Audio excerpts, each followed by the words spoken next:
Okay, today we are going to be looking at Chapter 17, Part A, and that's over the heart. So let me just set up my pen access, and we'll get started. All right, the heart is a transport system. It consists of two atria and two ventricles, and that makes it a side-by-side or double pump. It's the right side of the heart that is oftentimes associated with deoxygenated blood. It does receive oxygen-poor blood from tissues, but that same blood is also carbon dioxide rich. So what the right side of the heart will do is send that blood to the lungs in order to get fresh oxygen and get rid of that CO2, which we breathe out or we exhale. And this flow of blood from the heart to the lungs and then back is called or deemed the pulmonary circuit. Whereas the left side of the heart receives that newly or freshly oxygenated blood from the lungs, but then it proceeds to take that oxygenated blood and then send it out to your body's tissues. This flow of blood from the heart to the body's tissues and then back to the heart is deemed the systemic circuit.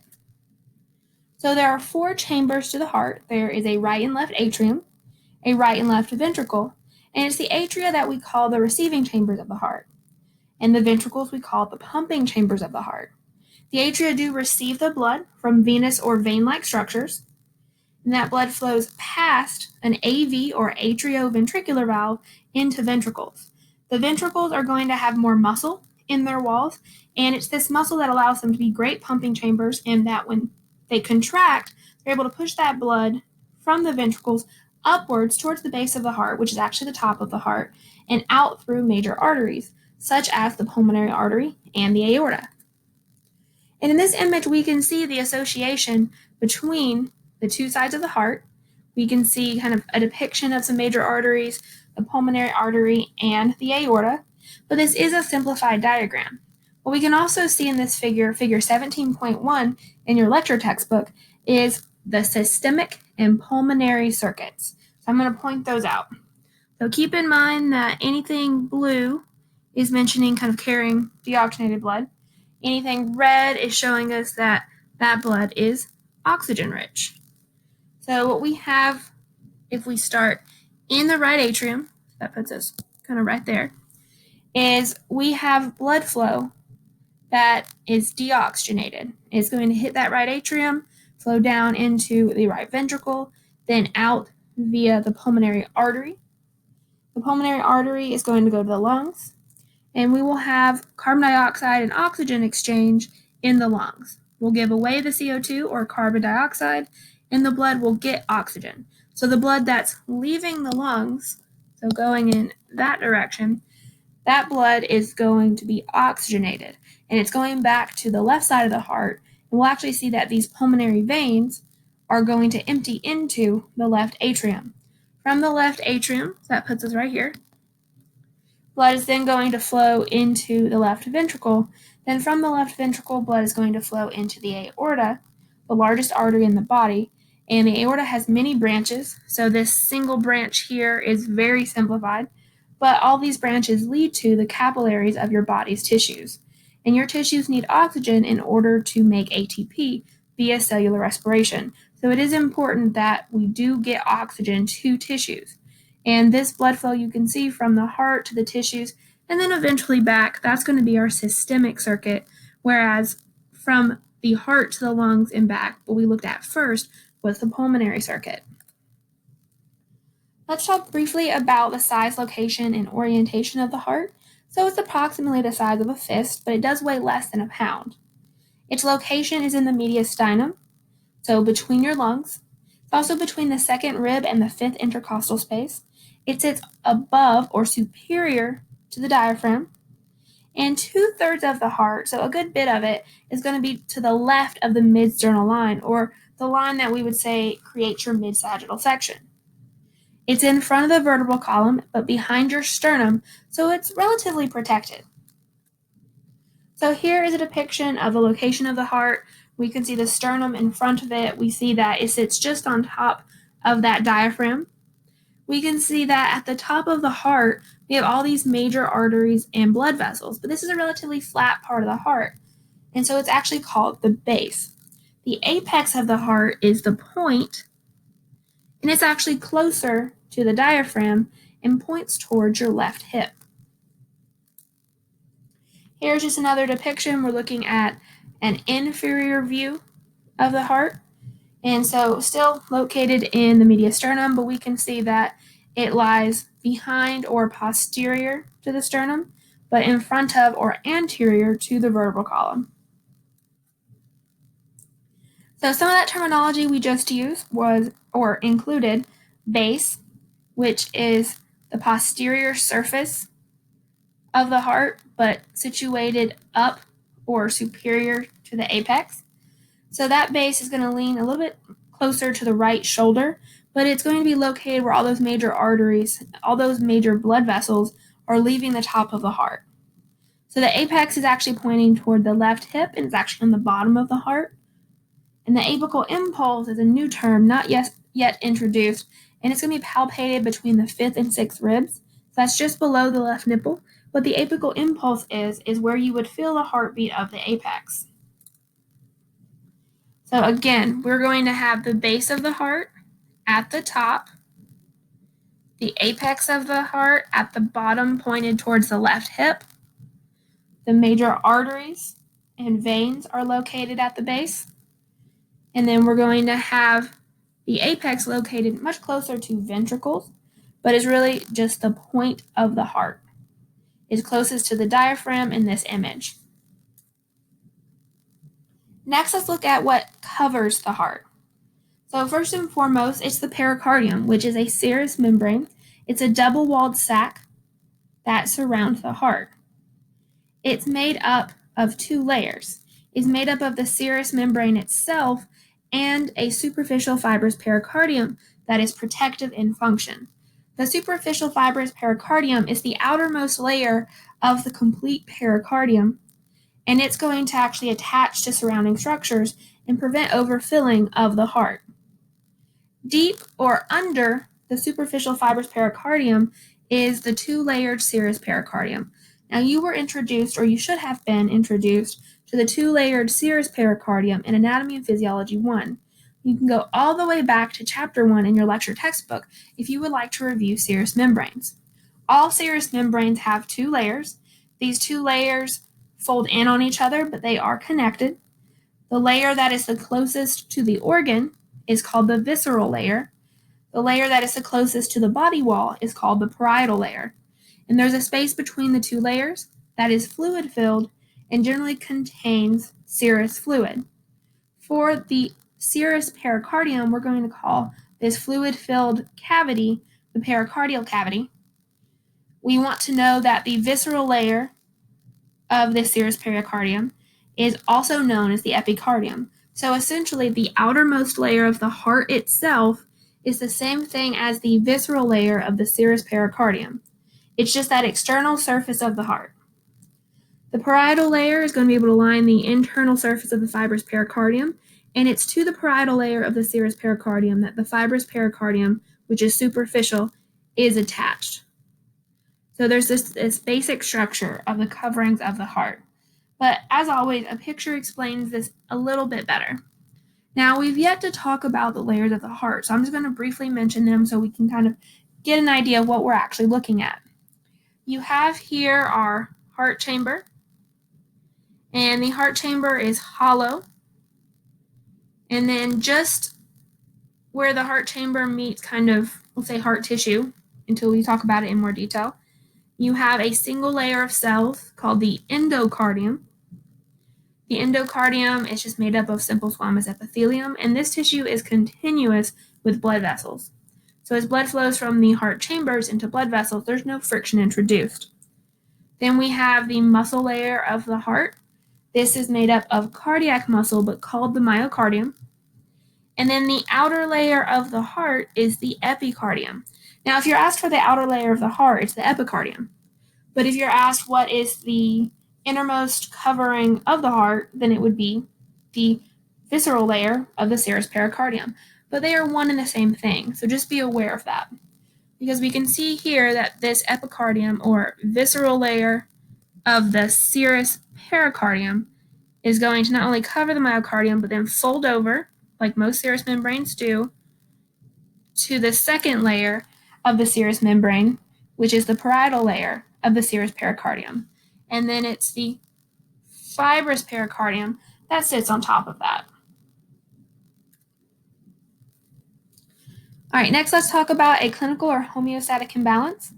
So pericarditis is inflammation of the pericardium. So itis is going to be a suffix that means inflammation. Then pericardite, before we get to the itis part, that's just talking about the pericardium itself. So the name tells you what's going on. And what happens during this inflammation of the pericardium is kind of a roughening up of the membrane surfaces, the visceral and parietal serous membrane surfaces. And that does cause some friction rub. It causes a creaking sound. And you actually hear this creaking sound with a stethoscope. A condition that may develop because of this inflammation is cardiac tamponade. Cardiac tamponade is when excess fluid builds up in the pericardial space or cavity. This excess fluid puts pressure on the heart's ability to pump, so it puts pressure on those heart chambers. And so it really, literally tamps down on the ability of the heart to pump. So hence it being called a cardiac tamponade. So this can not only compress the heart's pumping ability, but treatment is paramount. It must be performed. And generally, fluid is going to be drawn out of the cavity, and usually with a syringe. So next, let's look at those 3 layers of the heart wall in more detail. The epicardium is the visceral layer of the serous pericardium. The myocardium is the circular or spiral bundles of contractile cardiac muscle tissue. And not only are we going to include the contractile cardiac muscle tissue in the myocardium, we must also include some connective tissue called the cardiac skeleton. The cardiac skeleton is just crisscrossing, interlacing layers of connective tissue, but this is something for that cardiac muscle to bind to anchor itself to. It's going to provide great support for the large blood vessels, for valves, and it also helps limit the spread of action potentials to specific paths, which is very important for functional synctium, or what we call the heart beating as one. So here we can see the myocardium. We can see both the skeletal myocardium and the muscle myocardium. So again, the cardiac skeleton is just as important as the cardiac muscle cells. It helps to structure, anchor, and conduct impulses throughout the myocardium. And then last but not least, we have the endocardium. Now, I didn't go over the epicardium in too much detail because, again, it's just the visceral layer of the serous pericardium, and we looked at that in the previous slides. But let's talk a little bit more in detail about the endocardium, the innermost layer of the heart. It is just one layer of cells called endothelial cells. Endothelial cells line both the inside of heart chambers and also the inside of blood vessels. So that means that blood is going to flow from heart chambers into blood vessels and not kind of be impeded by any friction. So we will not impede blood flow as the blood leaves the heart and enters the circulatory system. So let's just review. The layers of the heart are the endocardium, the innermost layer, made of simple squamous epithelium, and these cells are known as the endothelial cells. The myocardium, which includes both the cardiac skeleton and the cardiac muscle cells themselves. The outer layer, the epicardium, and that's also known as the visceral layer of the serous pericardium. If we continue on and look at the anatomy of the heart, we have to acknowledge the internal features or the 4 chambers mentioned before, but just we want to make sure that it's paramount that you know that there are 2 atria and 2 ventricles. The atria are superior to the ventricles, or they sit atop the ventricles, and blood flow through the heart is generally into an atria, through an AV or atrioventricular valve, into a ventricle.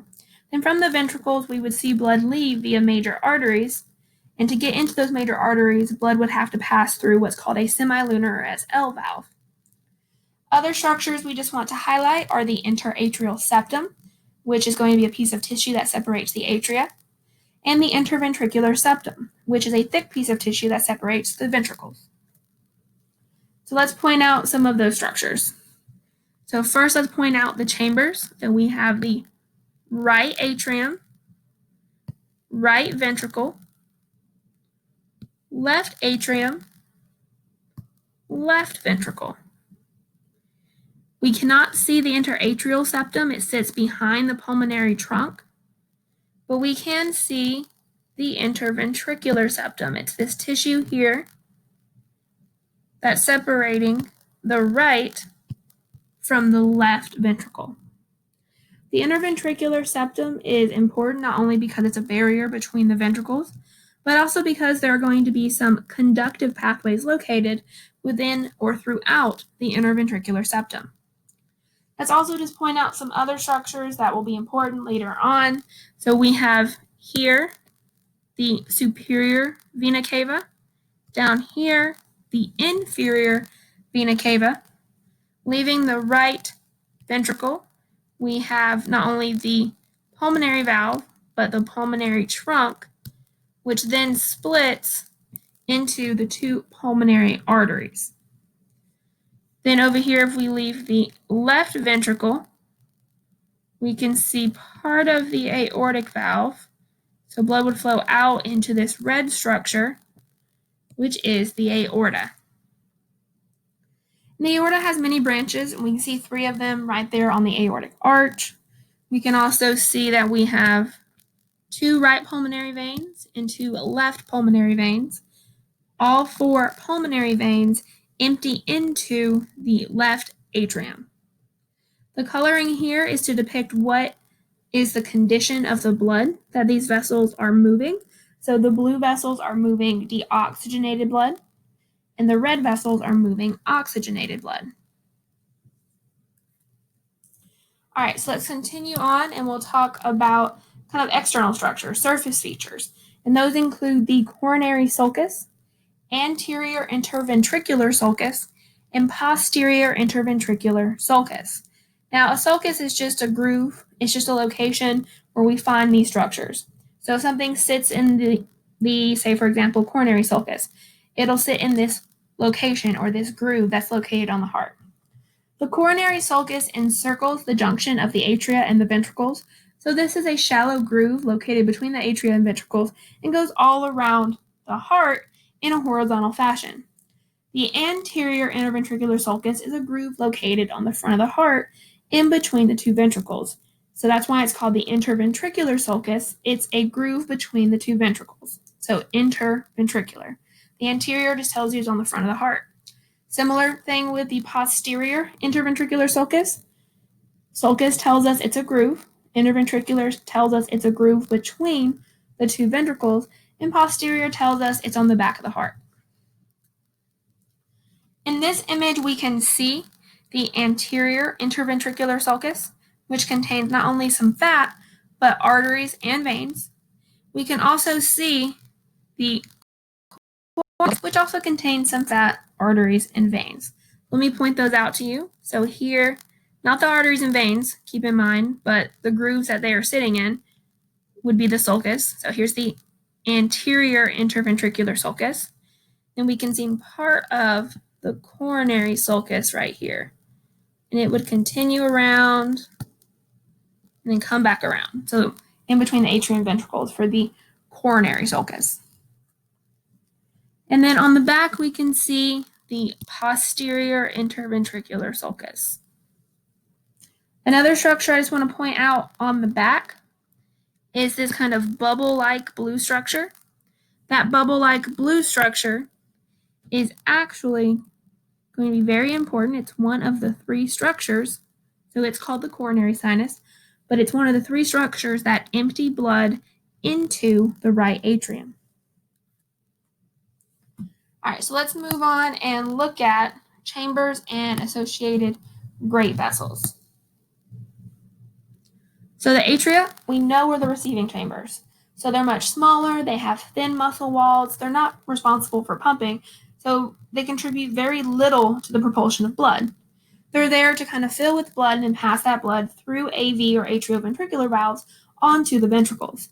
You may have seen some structures that kind of look like little dog ear flaps on top of the atria. These are called auricles. Auricles are just appendages that increase atrial volume. It is the right atrium, again, we're just doing this as a reminder, that is receiving deoxygenated blood from the body's tissues.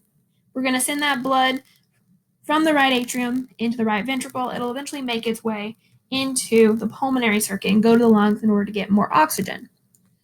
Things that we might see in the right atrium are pectinate muscles. So these are ridges in the atria. We also might see the crista terminalis, which is a thick band of tissue near the posterior portion of the right atrium. In the left atrium, we're not going to see pectinate muscles in the atria itself. We're going to see them only in the auricles. But we will see openings for the 4 pulmonary veins, which empty into the left atrium, because that's blood returning from the lungs, and it would be freshly oxygenated. We want to remember that for the right atrium, which is going to be a starting point for us when we learn blood flow through the heart, that 3 structures, 3 veins, empty into the right atrium. Those 3 structures are the superior vena cava, inferior vena cava, and the coronary sinus. Now you can abbreviate superior vena cava SVC and the inferior vena cava IVC. But just know that the superior vena cava is returning blood from the body regions above the diaphragm, and the inferior vena cava is returning blood from body regions below the diaphragm. And that leads us to the coronary sinus, which is also returning blood, but it's returning blood from coronary veins. So it's a part of coronary circulation. We've talked about pulmonary and systemic circulation, but not really about coronary circulation. Coronary circulation is blood flow to the heart tissue itself, to that myocardium. The heart muscle tissue also needs oxygen, so it must have arteries and veins that both send blood to it and then drain deoxygenated blood from it. So just a quick look again at the gross anatomy of the heart. Some things that we just want to know at this point, so see if you can kind of follow along. The base of the heart is actually at the top. Major arteries and veins exit or enter the heart in this location. The apex of the heart is the point of the heart, located at the bottom of the heart, pointed towards the left. In the human body, it would be pointed towards the left hip. The 3 structures, and try to find them. You won't find one of them because it's on the posterior of the heart, but the 3 structures that empty into the right atrium are the superior vena cava, inferior vena cava, and coronary sinus. All 3 of those venous or vein structures empty into the right atrium. And the coronary sinus, again, would be located on the posterior surface of the heart. It was that bubble-like structure, kind of that enlarged blue structure we saw on the posterior inferior surface. Now, if we look at the left atrium, there's going to be 4 structures, not 3, that empty into the left atrium. But luckily, they all have the same name. They're all pulmonary veins. You just have 2 right and 2 left, but they're pulmonary veins. Other things that we haven't talked about in detail are the valves. You can actually see all 4 valves of the heart here. There are valves that separate the atria from the ventricles. They are called AV, which is an abbreviation for atrioventricular valves. And there's semilunar valves, oftentimes abbreviated SL. Now, the 2 AV valves that are between the atria and the ventricles include the tricuspid valve, which is located between the right atrium and the right ventricle. And we also have over on the left, the mitral, also known as the bicuspid valve. This AV valve separates the left atrium from the left ventricle. The AV valves are connected to papillary muscles in the ventricles. They're connected to these papillary muscles by string-like processes called chordae tendineae, which have the nickname heartstrings. The other valves we'll look at in more detail later, but I will point them out here. They're the semilunar valves, and semilunar valves are always between a ventricle and a major artery. So we have the pulmonary semilunar valve located between the right ventricle and the pulmonary trunk, which splits to form the 2 pulmonary arteries, left and right. And then we have the aortic valve slightly hidden behind the pulmonary trunk. This semilunar valve is separating the left ventricle from the aorta. So blood generally flows into the heart via a vein. When it gets to the heart, it enters an atria. From the atria, it flows past an AV valve into a ventricle. From a ventricle, it flows out of the heart through its base. It must pass through a semilunar valve in order to do so. And then it will finally be able to enter those major arteries and flow either to the lungs, if we're talking about the right side, or the body tissues, if we're talking about the left side. So just keep in mind all this information, a great, very thorough understanding of heart anatomy, the ability to picture heart anatomy in your mind, kind of in three dimension. That's going to be a great way to study. All right, so let's move on. Let's talk about the chambers in more detail. We looked at the atria. We've talked a lot about the ventricles. We know the ventricles are pumping chambers, but we can also call them discharging chambers. The reason that they're discharging chambers is because they're going to be responsible for discharging blood from the heart up into those major arteries. So they make up most of the volume of the heart. They're much bigger than the atria. They have thicker myocardial walls. The right ventricle actually is found mostly on the anterior surface, whereas the left ventricle is found on the posterior inferior surface. You'd find ridges also in the ventricles, but they're going to be called trabeculae carneae. And then we talked about the papillary muscles, which are muscles in the ventricles attached to heartstrings, or chordae tendineae. These chordae tendineae are attached inferiorly to papillary muscles, but superiorly to the cusp of the AV valves. So the ventricles, again, thicker walls than the atria, the actual pumps of the heart. We know that the right side is associated with the pulmonary circuit, and we're going to see that the right ventricle pumps blood into the pulmonary trunk, which splits into the left and right pulmonary artery. And the left ventricle is going to pump blood into the aorta, which is the largest artery in the body. The aorta also has many branches, and they would go to body tissues. So we keep showing you figure 17.5e, the gross anatomy of the heart. It's very important, again, that you just are comfortable with the structure and the anatomy of the heart. Here we have some cadaver pictures of the heart. So for example, you can see just how wide the aorta is. You can see things like the pectinate muscles. You can also see things like how thick the myocardium on the left side of the heart is. So it's much thicker on the left outer ventricular wall than it would be on the right. Now this is just an internal aspect of the right atrium. It's a front view, so this is not the whole heart. A much better cadaver picture is this one right here, showing you not only the internal aspect, a little bit of the atria, but also of the ventricles. But they're mostly located or associated here with looking at the ventricular structures. So we can see the ridges in the ventricles, the trabeculae carneae. We can see how thin this right side is compared to this left side. So very thick outer ventricular wall on the left, really thin outer ventricular wall on the right. And if you were doing a sheep heart dissection in an actual lab, that would be one thing you really want to look for every time you got to a section. Every time you got to a section and you were looking at a sample of a sheep heart, you would want to figure out which side's the left, which side's the right. We can see part of the interventricular septum separating the left from the right ventricle. We can see all the major arteries and veins on the top of the heart, which is called our base, and we can see the apex. We can even over here see a papillary muscle attached to heartstrings, and then the cusp would be up on top of that.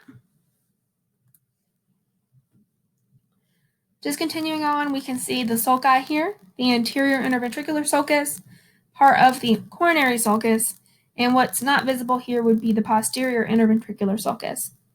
There's arteries and veins sitting in these sulci, and conveniently, at least for the anterior interventricular sulcus and posterior interventricular sulcus, the arteries are named basically the same thing.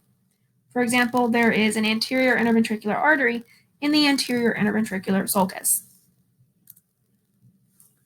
All right, next let's look at the heart valves in more detail, and that'll be for the next PowerPoint, so make sure to watch that as well.